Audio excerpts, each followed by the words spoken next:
और चलिए अब बात करेंगे लाखों की कार 10 साल में क्यों बेकार की। क्यों 10 साल में ये गाड़ी बेकार हो चली है। उम्र दराज वाहनों को लेकर बैकफुट पर अब दिल्ली सरकार है। दिल्ली में उम्र दराज वाहनों से बैन हटाया जा सकता है। दिल्ली के मंत्री सिरसा ने नए नियम की खामियां गिनाई है। अब दिल्ली में इस नियम को लागू करना संभव नहीं। गाड़ियों की सिर्फ उम्र नहीं देखी जाएगी, प्रदूषण स्तर के आधार पर भी ये फैसला लिया जाएगा। वहीं नई प्रणाली विकसित कर रहे हैं मनजिंदर सिंह सिरसा का ये बयान भी सामने आया। राजधानी दिल्ली में 1 जुलाई से लागू हुए एंड ऑफ लाइफ व्हीकल नियमों के तहत की जा रही है वाहनों की जब्ती पर फिलहाल रोक लग सकती है। दिल्ली सरकार के पर्यावरण मंत्री मनजिंदर सिंह सिरसा ने राजधानी में लागू किए जा रहे ELV नियम को लेकर CAQM को औपचारिक पत्र लिखकर इसकी प्रमुख खामियों को उजागर किया है और फिर से समीक्षा करने की मांग भी की है। सरकार ने कहा कि वर्तमान में दिल्ली में इस नियम को लागू करना संभव नहीं है क्योंकि इससे जनता को असुविधा हो रही थी और व्यवहारिक कठिनाइयां सामने आ रही थी। दिल्ली सरकार ने स्पष्ट किया कि जब तक पूरे NCR क्षेत्र में ये नियम समान रूप से लागू नहीं होता तब तक दिल्ली में इसे प्रभावी रूप से लागू नहीं किया जाएगा। दिल्ली सरकार के पर्यावरण मंत्री मनजिंदर सिंह सिरसा ने कहा कि हम एंड ऑफ लाइफ व्हीकल को लेकर एक नई प्रणाली विकसित कर रहे हैं।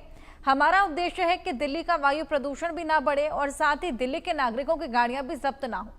गाड़ियों को केवल उम्र के आधार पर नहीं बल्कि उनके प्रदूषण स्तर के आधार पर चलने या फिर बंद करने का निर्णय लिया जाएगा।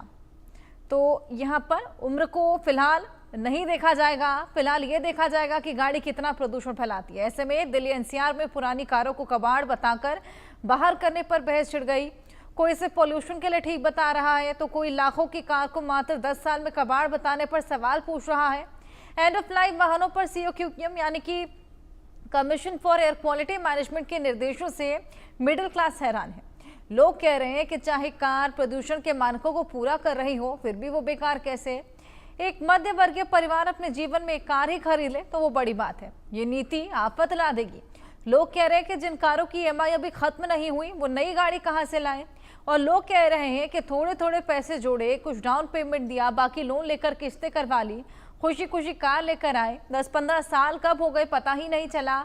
जैसे तैसे अब किस्त खत्म हुई और अब गाड़ी एक्सपायर हो गई, जबकि गाड़ी की फिटनेस 2030 तक वैध है, पॉल्यूशन भी नहीं करती, लेकिन अब चलाने की अनुमति नहीं होगी। और लोग कह रहे हैं कि सरकार कार की उम्र क्यों देख रही है, फिटनेस क्यों नहीं देखती।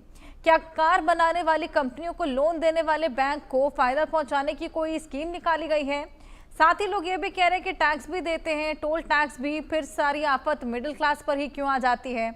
जिस कार को EMI भर भर कर नाजों से मेंटेन किया वो एक झटके में कबाड़ बता दी जाएगी। ऐसा क्यों? क्या कुछ लोगों का रिएक्शन है, किस तरीके से लोग इस पूरे फैसले को देख रहे हैं। हमारे साथ हमारे सहयोगी अलग अलग जगहों से जुड़े हैं, उनके पास चलेंगे, जानने की कोशिश करेंगे।